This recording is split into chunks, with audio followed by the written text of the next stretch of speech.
Comment comprendre la réalité sur l'univers, la vérité sur ce qui nous entoure? Je suis Rita de la chaîne Ayurnatur, la chaîne où je vous parle de Ayurveda et de naturopathie. Et aujourd'hui, je voudrais vous parler des 3 méthodes qui sont décrites en Ayurveda, dans les textes ayurvédiques, sur la compréhension de la réalité.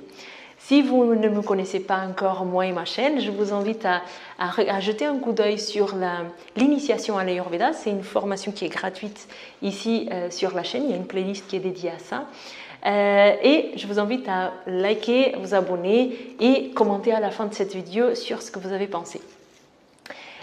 Donc, on va parler des 3 pramanas qui sont décrits en Ayurveda.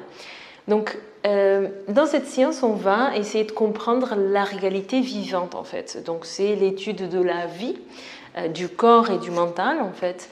Et pour ça, on va utiliser notre compréhension de ce qu'on voit, de ce qui nous arrive, en fait, comme information. Et donc, c'est décrit dans les textes quelles sont ces 3 façons d'appréhender la réalité. C'est ce qu'on appelle les pramanas.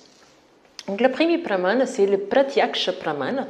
C'est quand on obtient la connaissance, on obtient l'information directement à travers nos sens. Donc, je vois quelque chose, par exemple, je vois Julie, ma petite fille là, qui est à côté, donc peut-être qu'on va écouter des gazouillis tout à l'heure. Je vais lui donner son jouet, comme ça elle joue. Donc, je la vois, j'obtiens l'information qu'elle est bien, elle me regarde, elle est toute contente, elle est en train de faire des sourires. J'entends le petit bruit de son jouet. Et du coup, j'ai l'information de que le jouet il fonctionne bien. J'ai ces informations-là à travers l'ouïe. Pareil avec le toucher, pareil avec tous nos 5 organes des sens.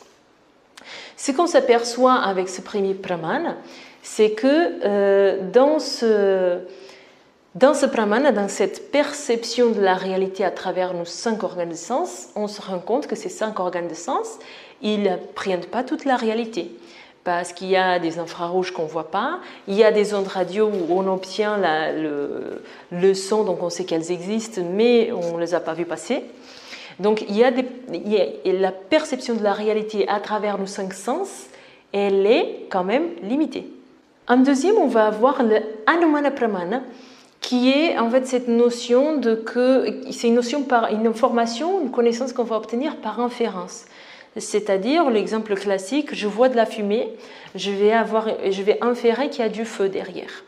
Donc, on voit déjà par cet exemple que l'Anumana Pramana, il peut être erroné, parce que des fois, il y a la fumée et ce n'est pas forcément du feu.